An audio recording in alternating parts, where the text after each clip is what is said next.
In the Cook case, how was that claim treated? How was that the auto loan treated in that case? Sure. It was a cram down. So the car was originally owed $12,000, but they valued it at $9,250. So there's a bifurcated claim, meaning part of it was secured paying and part of it was paid as unsecured.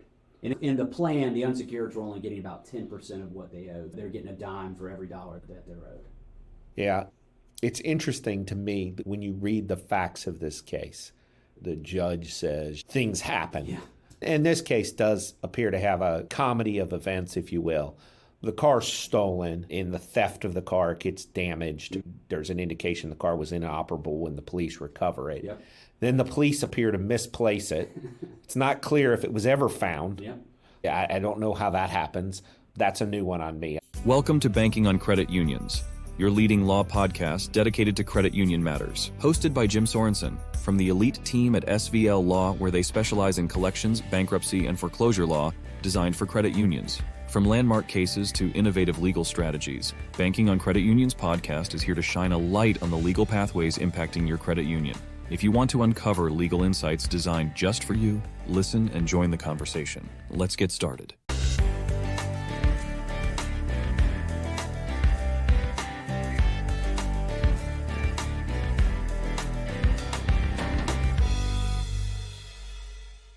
Hello, listening audience, and welcome to the Banking on Credit Union podcast. I'm Jim Sorensen, your host, and this week we're going to be discussing Chapter 13 bankruptcies. In particular, we're going to be discussing modifications after confirmation. And I have joining me on the show today is Blair Boyd. Blair is a partner here at the law firm at Sorensen Van Leuven. He heads up our bankruptcy area of the law firm. Blair, welcome to the show. Thank you, Jim. Always great to be able to sit down and talk with you about credit union matters. How's everything? It's going good. Good. Going good. We often get questions about the debtor seeking to modify their plan post-confirmation after the plan is confirmed. And whether or not this is allowed, can the debtor do this? Under what circumstances can the debtor do this? Clients are often confused about their rights. But I wonder how many times clients get a motion to modify the plan, see something about the debtor trying to modify their plan post-confirmation, and they fail to do anything with it. It just goes in a file. It sits on someone's desk. Yep. There's no objection. There's no analysis. What's your thoughts on that? Have you seen that? Yeah, most certainly. As we always say, these things, it depends on the circumstances, depends on the specific set of facts. There's no one blanket rule for these modifications. But normally what we see is where a debtor has a reduction in some sort of income, and trying to surrender or change their plan based upon that. But the case that we're going to talk about today is actually a really good case. I'm glad we have a chance to sit down and talk about it. Some good facts in it that I think will be interesting to everyone to hear. Yes, as you alluded to, the idea for today's show is based on a recent court opinion out of Chicago. It's bankruptcy judge David Cleary. And he ruled that a Chapter 13 debtor could modify the plan after confirmation to provide for surrendering of collateral and allowing the reclassification of the lender's claim from a secured claim to an unsecured claim. And the law is not settled on this issue at all. Mm-hmm. And so, Blair, can you give us a summary of this case and the issues at play here? Sure. So this involves a Chapter 13 case up in the 7th District, which is Illinois, Indiana, Wisconsin. A creditor had a secured claim. They had a car loan. The value of the car was $9,500, but they were owed $12,000 on the car. The plan that was confirmed crammed down this claim from $12,000 to $9,500 and classified the rest as unsecured, so it's a bifurcated claim. About a year went by after the plan was confirmed, and as the court said, stuff happens in life. In this case, the car was stolen, damaged. Then the police actually towed the car, but then couldn't find it later. And then after that, it was also came out that the debtor's insurance had lapsed. So there was multiple issues with this vehicle.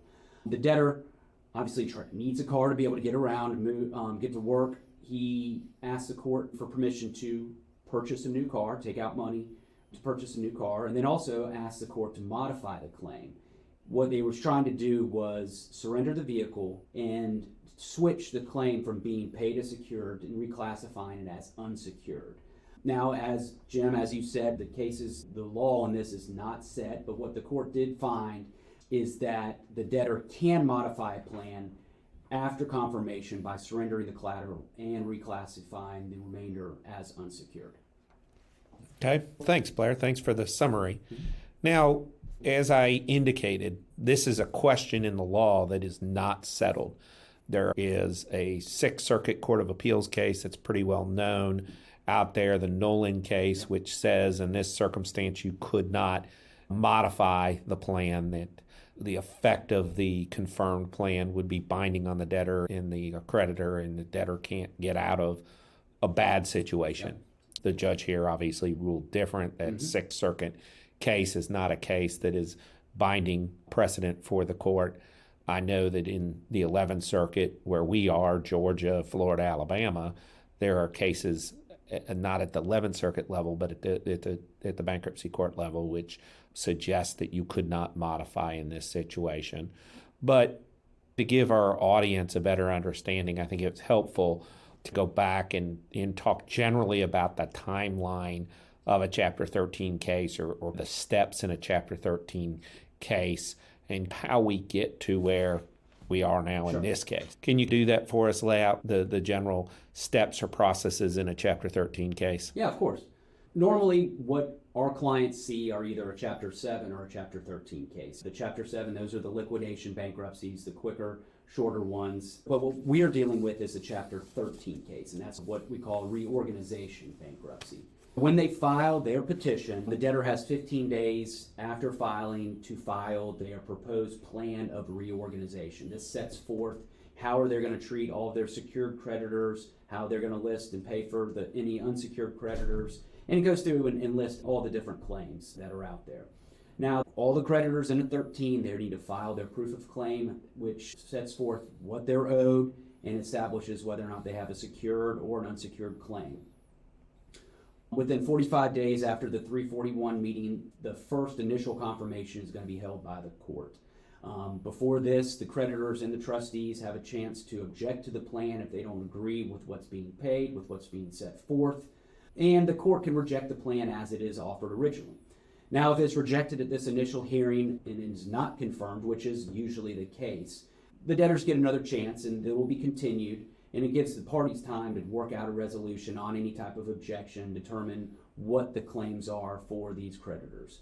So ultimately, after a period of time, the plan is either confirmed and the case goes forward, or is unconfirmed. And at that point, the case is either dismissed or converted to a Chapter 7. So what is so unique or important about the confirmation that kind of sets all of this up and sets this discussion up? Yeah. So prior to confirmation, the plan is just simply a proposal. The debtor is saying, hey, this is what I want to do, and this is how I want to treat all of my claims. It's not binding. Like I said, it's just a proposal.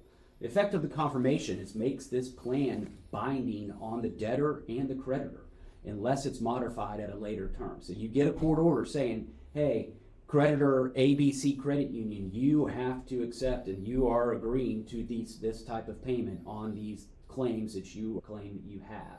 So this is why we always stress, one, file your proof of claims in a Chapter 13 case for every account that's allowed under the law.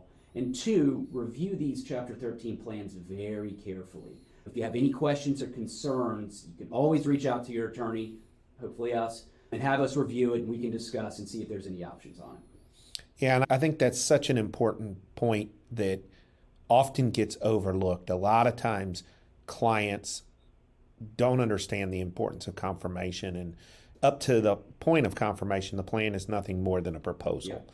Of course, the creditor can accept that proposal by doing nothing and not objecting, or they can object to the plan. Obviously, whether or not their objection would be valid or viable is going to depend upon the facts of the case and the law, whether the objection is based in the law.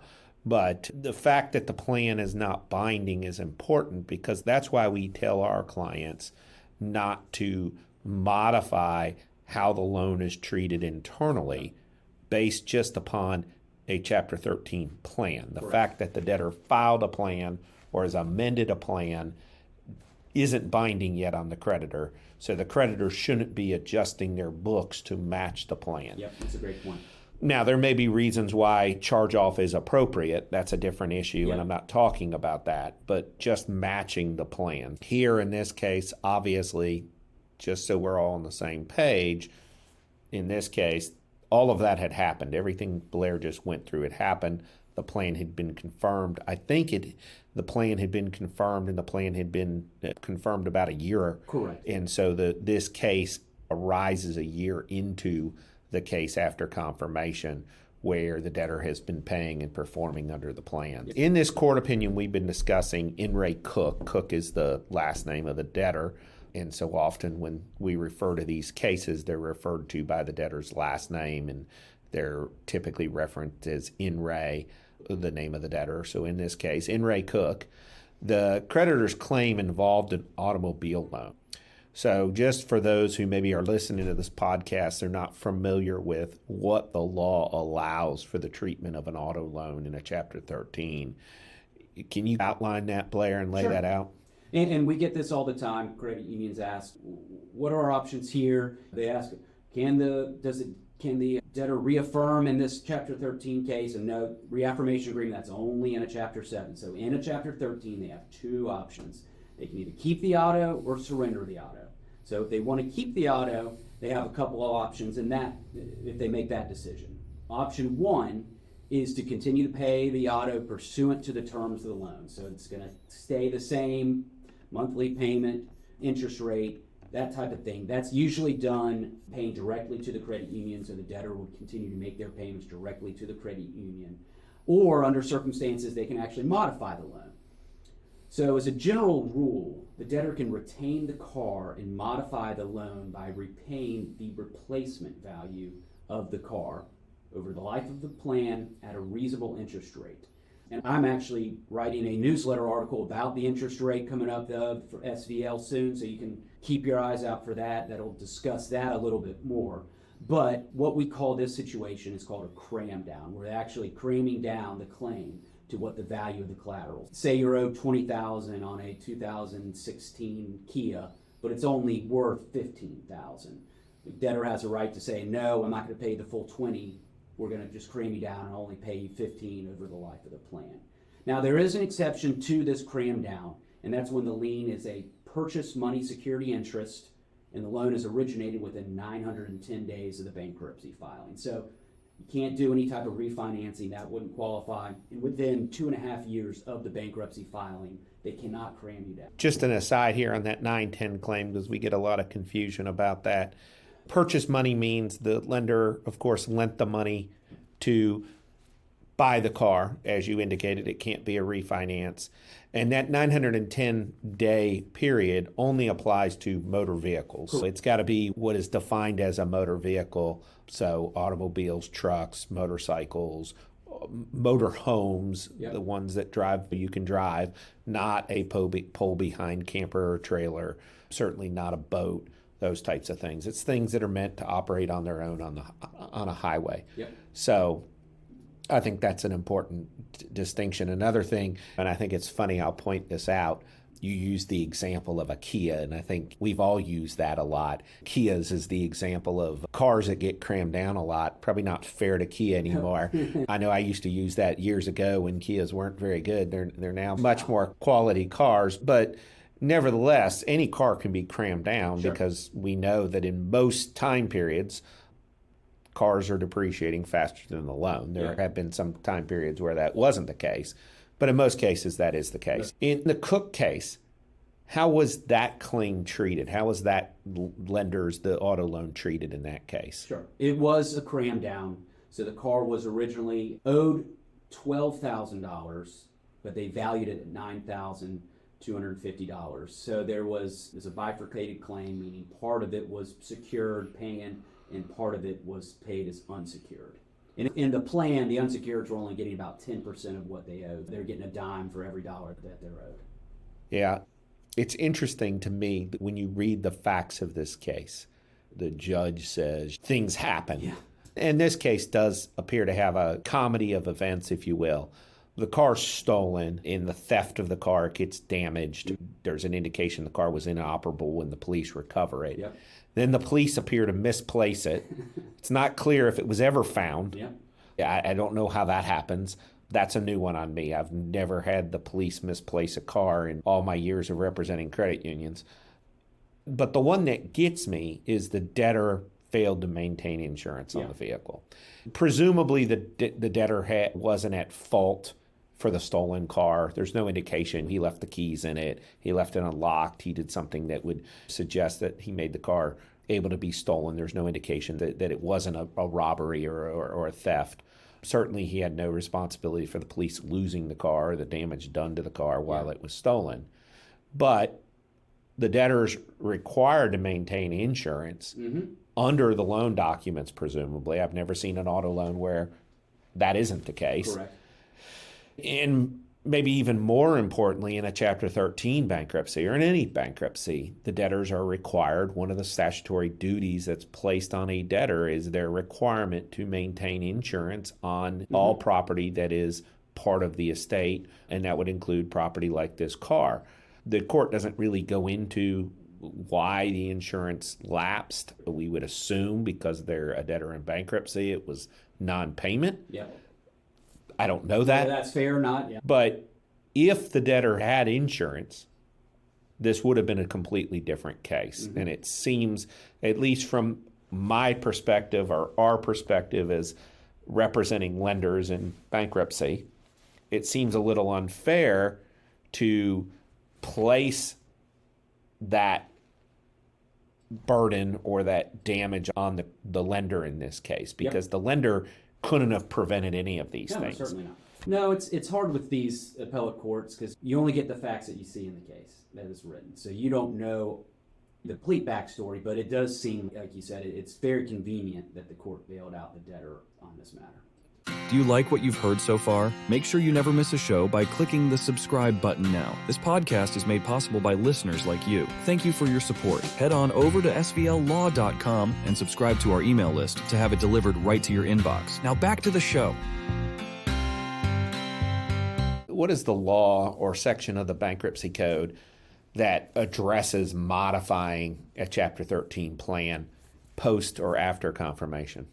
So we're looking at, it's 11 USC 1329 is the section that allows and talks about the modification after of the 13 plan. And for the listening audience and those who aren't familiar, Title 11 is the bankruptcy code, and then this is Section 1329, so it's 13 because we're in a Chapter 13. That's the way it works. And so statute provide in regards to modifications? When does the statute say modifications are allowed? Sure. The law allows modifications of the plan in one of four situations. First one is to increase or reduce the amount of payments on claims of a particular class provided for in the plan. Number two is to extend or reduce the time for such payments. That's to either shorten or increase the length of the repayment. Three is to alter the amount to be paid to a creditor on account of payments made by the creditor other than made under the plan. Or number four, to reduce the amounts paid in the plan because the debtor is spending more money on health insurance. And that number 4 one is not one that we see a lot. No, At least I don't know that I've ever seen that. I have not. I've seen it based on what we'll call the first three options. Yep. In this case, did the creditor who held the car, did they object to the plan modification? Actually, interesting enough, they did not. It was the trustee who actually objected to the modification. The creditor didn't file anything in response to the motion to modify the plan. And I can't help but wonder in reading this case how much of that played into the judge's decision. If the creditor had been there and objected, would the outcome have been different? Would they have pointed out, hey, judge, between the two parties, we were the one we had no control over this situation. While the debtor maybe didn't control the car being stolen, the being damaged, the police losing it, the debtor did have an obligation to insure and didn't insure the car. And as a result, now we're being harmed by this. Yeah. Obviously, that argument was never made, No. correct? No, that was never made, and some of this as a practical matter, those of us who deal with this on a day-to-day basis, and basically credit unions, you can't help but wonder, was force-placed insurance placed on this vehicle? And so the creditor actually was covered. They were made whole, and so they didn't really care what happened to this plan and the surrender. That's definitely could have happened. Again, some of this is speculation because we don't know all of the facts of what happened. If there wasn't a record made in the case, we wouldn't know. But it is an interesting point that the creditor did not object to this. It was the trustee. And I can tell you on numerous occasions, I've objected on behalf of our clients on similar situations. This usually comes up with an automobile loan. Yeah. We usually see this come up when the car has been damaged in an accident. I don't know if I've particularly had the stolen issue before, at least I don't recall that. But usually it's the car's been damaged in an accident, or there's been a catastrophic failure in the car. The transmission has gone out, the debtor can't afford the new transmission or doesn't want to afford it. The engine needs to be completely overhauled or maybe replaced, some huge repair on the car. And so in those situations, we see the debtor saying, I don't want the car anymore. I want to give it back. And what they thought was a deal at the beginning of the bankruptcy now doesn't look like a deal. And so normally in these situations, the car is being given back not with quote unquote normal wear and tear. Yeah. It's being given back in a much worse condition than it was at the time the case was finalized. In other words, at the time of confirmation.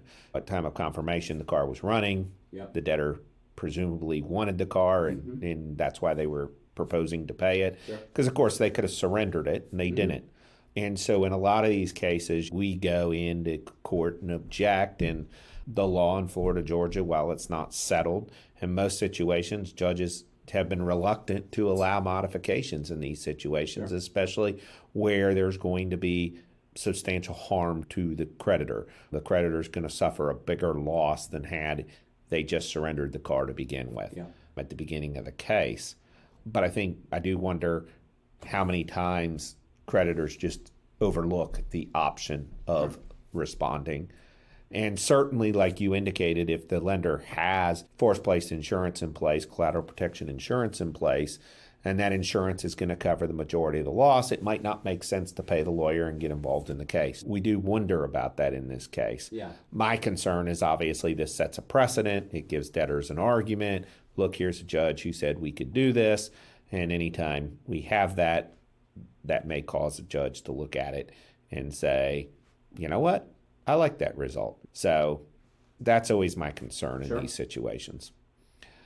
What I do think we need to point out and people need to consider, and they may be already thinking about this if you work in the credit union field or you work in the auto lending field, and you're listening to this podcast, you may already think about this. There are some practical effects of objecting to such a motion, right? So in this In re Cook case, if the creditor had objected and was successful, and the judge said, I'm sorry, you can't modify the plan, now the debtor is paying for a car that is stolen, that presumably wasn't returned to them. Again, we don't know, but if it was returned inoperable, probably would cost thousands of dollars to do anything with, maybe worth only scrap metal.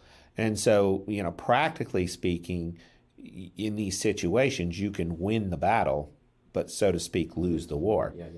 And so if the debtor is upset that they can't modify the plan, one of their options, of course, is they just stop paying under the plan. When they stop paying under the plan, the trustee is going to file a motion to dismiss, and that's the only remedy for non-payment. The court's not going to force the debtor to pay. The court's not going to put the debtor in prison because they're not paying. So the Chapter 13 gets dismissed.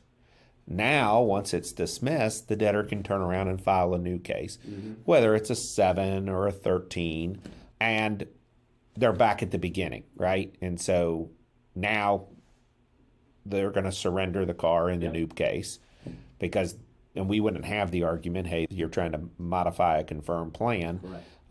So you end up at the same result, potentially. With additional attorney fees. So No, and like I said at the beginning, in this case specifically, the debtor had already filed a motion to take on a new loan to buy a new vehicle, because we know you need a vehicle to get to and from work or just live your life. The practical sense is he's not going to most likely be able to afford paying for 2 car payments for 1 car. And like you said, they're going to stop paying, and the case is going to be dismissed. Yeah. I think there are times where the debtor may not be as prone to dismiss the case. This is where it's a case-by-case analysis, and you need to look at it. Certainly one of the scenarios that comes into play is if they file bankruptcy to stop a foreclosure, and they're using the bankruptcy to cure the mortgage arrearage. If the case is dismissed and they could face foreclosure again. Now, they can file again, but filing again is going to result in more attorney's fees. In the meantime, depending on how quick they file, the foreclosure could start back up. That results in more court costs having to be paid. So there can be situations where the debtor really doesn't want to refile. Some of that can depend on how far along they are in the case, too. In this case, they were a year into probably a 5-year plan. So not the same. If this was 4 years into a 5 years plan, it may be different. The debtor may not want to start over. And so a lot of times what we see the best option in certain situations is to try to reach a settlement. So there have been times where we will file a objection to the plan, to the modification of the plan post confirmation, and then immediately reach out to the debtor's lawyer and try to work out some sort of settlement, whether that settlement is directed towards how the unsecured claim is treated, how large the unsecured claim is, or maybe increasing the payouts to unsecured creditors. It is possible that the debtor's income has changed and the debtor can pay more to unsecured creditors. So we'll agree you can surrender, but instead of paying 10 cents on the dollar, which I believe was the payout to unsecureds in the Cook case, maybe that increases to 20 cents on the dollar. I don't know. Those are all things that can only be explored if we get involved, if you get a lawyer involved and you're looking at this. Those are things that we'd want to talk through with our clients before just jumping off and pursuing this, because sometimes filing the objection to the modification doesn't make sense. Correct. But in a bankruptcy case, like I said before, filing your proof of claim cements your right as a claimant. In bankruptcy, there are all of these timelines that you have to comply with, and if you fail to object in a specific amount of time, you can't go back and say, hey, I want to actually now object. You can't do that. That's why it's imperative that you reach out to us as soon as you get these, so we can discuss our options. We have a time, we can actually sit down and go over all of it. Like you said, the key to these things is to be flexible, willing to negotiate. Like you said, you may win the battle, but eventually lose the war, and it's never a good thing. Yep. So to bring this to a close, I want to remind our listeners that you always need to consult an attorney when you're dealing with these issues. They can vary depending on multiple factors and multiple cases.